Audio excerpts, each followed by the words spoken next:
I grew up on John Wayne and a father that worked behind the walls of a prison.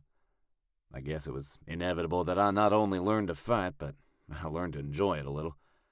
So between that and my grandfather's and father's Marine Corps stories, it was only natural that I ended up joining the Corps. Most Marine stories start with, "I shit you not, there I was," and as a sergeant 7 years in, my story starts the same way. I was coming out of a little bar known as the Goal Lounge just off post of Camp Lejeune, NC, when I heard the sound of fighting. I followed the sound to back behind the bar and saw a huge 6'6" guy working over this little dude. As I approached, I noticed this was no simple disagreement. The big man had a knife and was actively stabbing the mousy little fella. I didn't think as I went with my first instinct and grabbed him by the shoulder and back of the head and rocked his head off the stuccoed wall of the nightclub.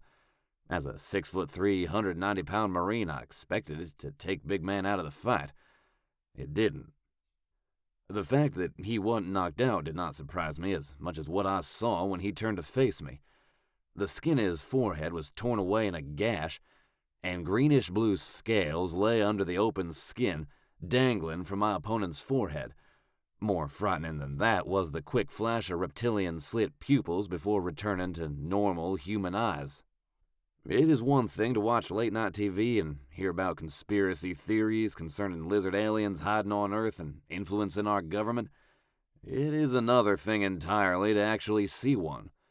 My frozen state lasted long enough for the reptile man to slash me deeply across my stomach.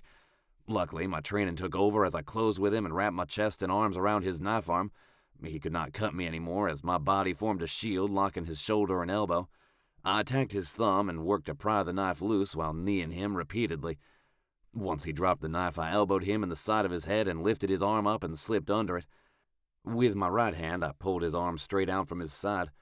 Once his arm was pulled straight, I placed my left forearm on his upper arm and drove my forearm straight to the ground. I wanted him down on the ground. The technique works even when the opponent is bigger, but this lizard was incredibly strong. Instead of going straight to the gravel, we struggled and danced around in a circle as he fought to get free. Never being one to stick to a plan that wasn't working, I slung him away and backpedaled for distance. This bought me time to draw my own knife.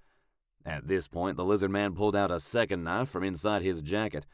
My natural urge was to focus on the huge serrated blade as my opponent let out a guttural hiss and began to move the blade side to side.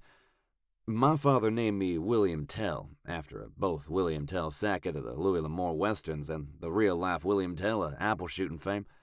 He used my name to help teach that there are occasions when you have to get mean and apply violence of action.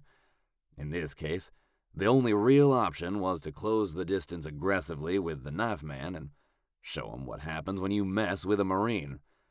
The lizard man swung the knife side to side, and when it was past me and his knife arm was across his body, I quickly closed the gap and pushed against him, trapping the knife between us.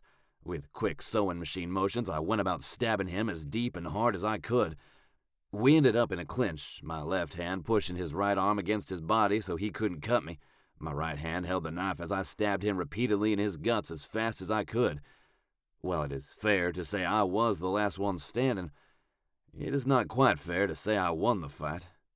Without emergency care, I was sure to die. I had stab wounds and deep slices throughout my arms and torso. I even had a couple of really deep bites on my shoulder that looked as bad as they felt. I collapsed in exhaustion and looked over at the little guy. He, too, was in bad shape.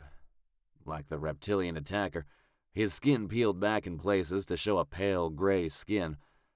I was too spent to react much to the fact that I just saved a little gray alien.